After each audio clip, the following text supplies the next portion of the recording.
Je dis souvent que on est bien au Québec parce que on n'est pas dans la misère. On est des gens vraiment privilégiés par rapport à l'ensemble du monde qui nous entoure.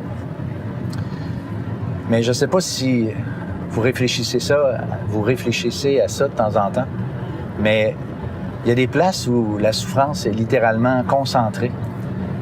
Je pense par exemple aux prisons.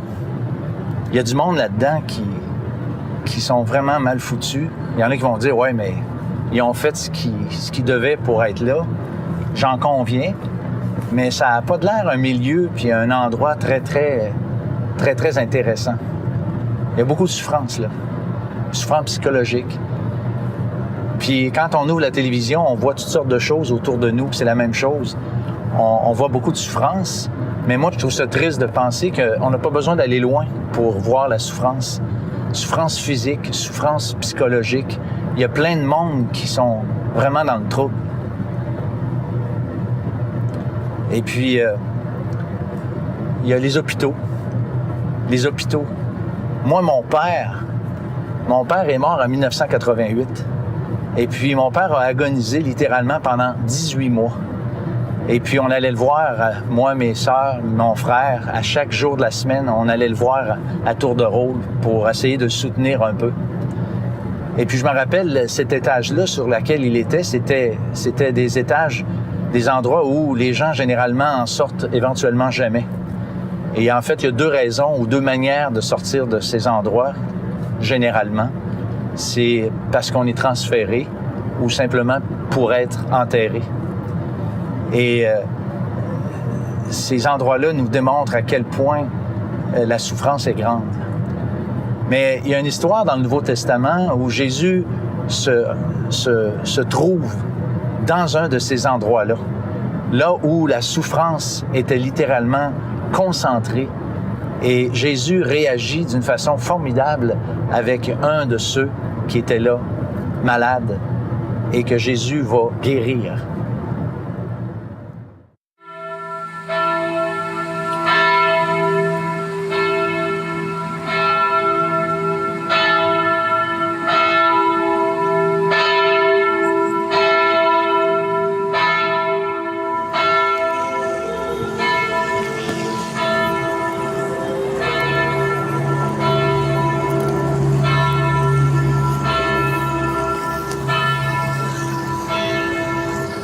L'endroit que je parlais tantôt où Jésus s'est retrouvé, en fait, c'était pas loin de Jérusalem, à un endroit qui s'appelait la piscine de Bethesda.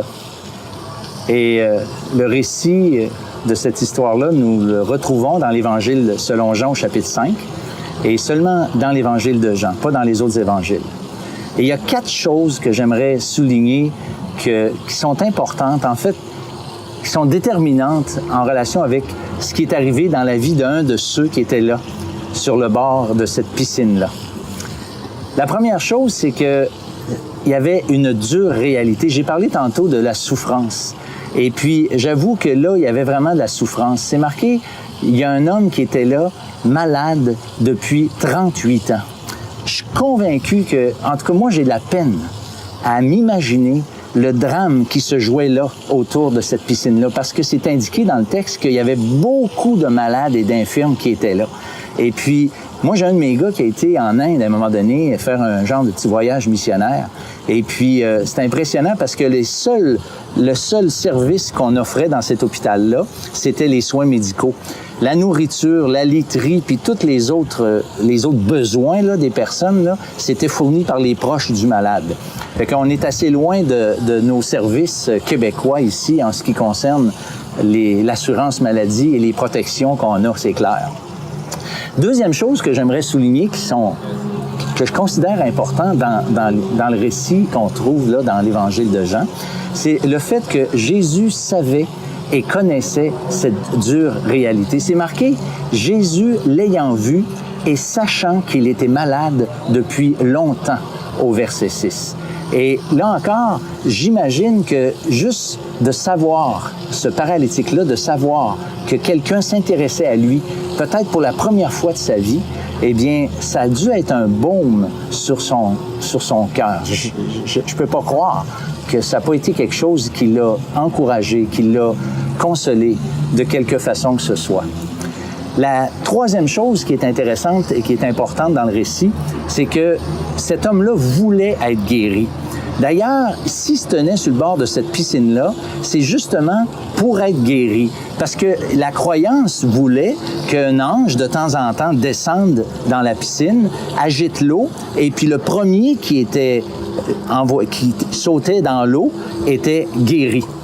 En fait, je me trouve ici à Sainte-Anne-de-Beaupré, et c'est un endroit qu'on pourrait peut-être comparer, ou un endroit, en fait, qui a beaucoup plus de gens qui espèrent que de gens qui sont guéris. Moi, j'appelle ça un peu une genre de loterie spirituelle dans laquelle il y a beaucoup plus de perdants que de gagnants. Mais la quatrième et dernière chose que j'aimerais souligner dans ce récit qui est importante, c'est que Jésus veut qu'il exprime son besoin. Jésus pose une question à ce gars-là. Il demande simplement « Veux-tu être guéri? » Écoutez, ça faisait 38 ans que le gars se tenait là et qu'il attendait d'être guéri. La question était comme non pertinente. En plus, Jésus, on vient de le voir ensemble, c'est écrit qu'il savait que cet homme-là était là depuis longtemps. Et pourquoi Jésus a-t-il posé la question? Le texte ne le précise pas. Sauf que j'aimerais quand même vous suggérer quelque chose d'assez évident. C'est que Jésus voulait que cet homme lui exprime parce qu'il fallait absolument que l'homme soit conscient de son besoin. Il fallait absolument que l'homme soit conscient de son incapacité la plus totale à être guéri.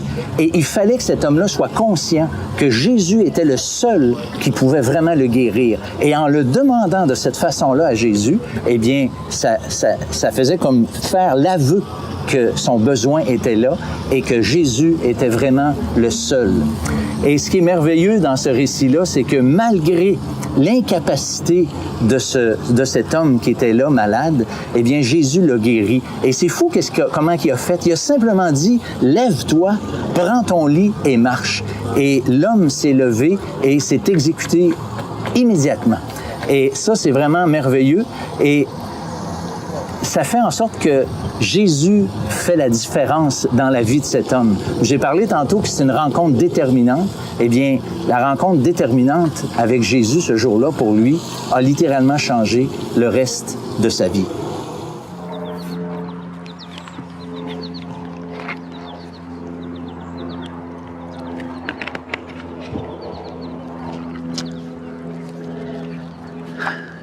À l'image de ceux et celles qui étaient à la piscine de Bethesda, moi, je pense que l'homme d'aujourd'hui est à peu près la même chose spirituellement parlant.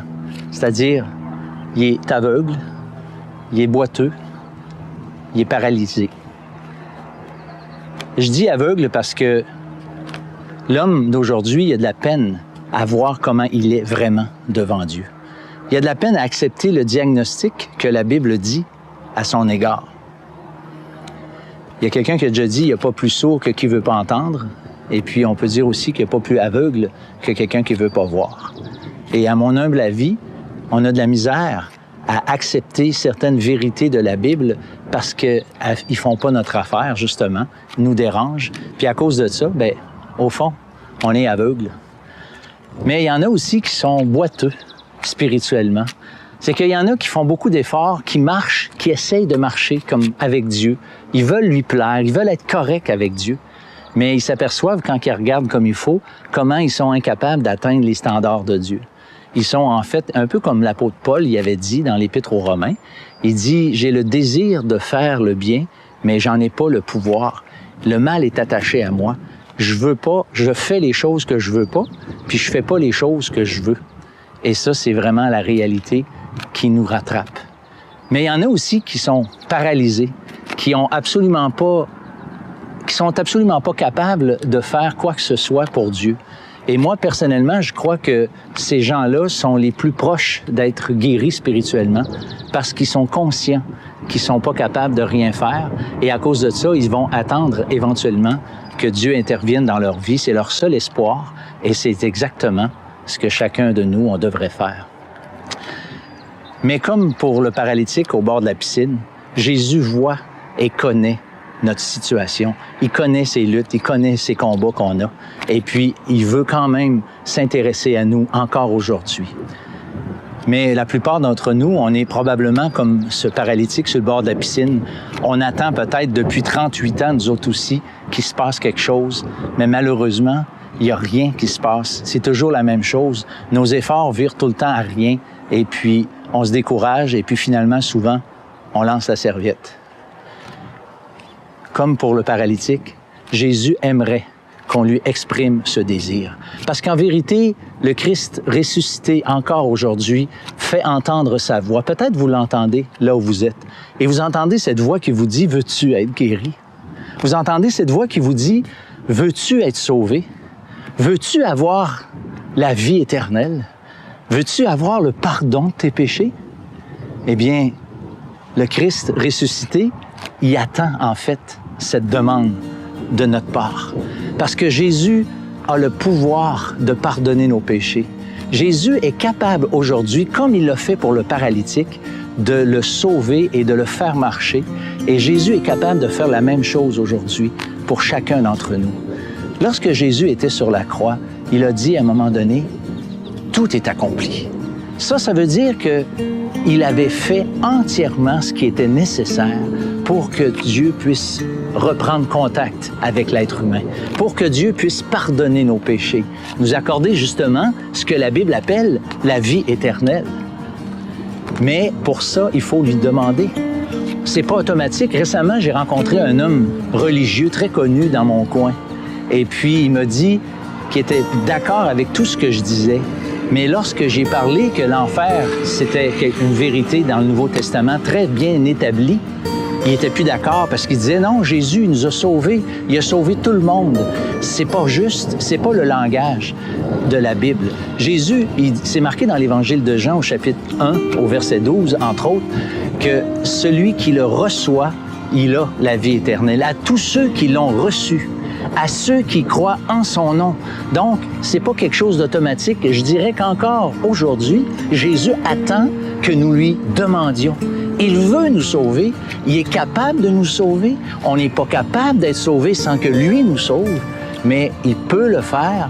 Il veut le faire. Je vous invite simplement, là où vous êtes, à lui demander, à reconnaître que vous êtes comme le paralytique, que vous êtes capable de rien devant Dieu, parce que Dieu est trop, ses standards sont trop hauts. Reconnaître ça et reconnaître aussi du même coup que Jésus est le seul qui peut le faire. Demandez-le lui. C'est sûr qu'il va le faire. Il le fait pour moi. C'est sûr qu'il peut le faire pour vous.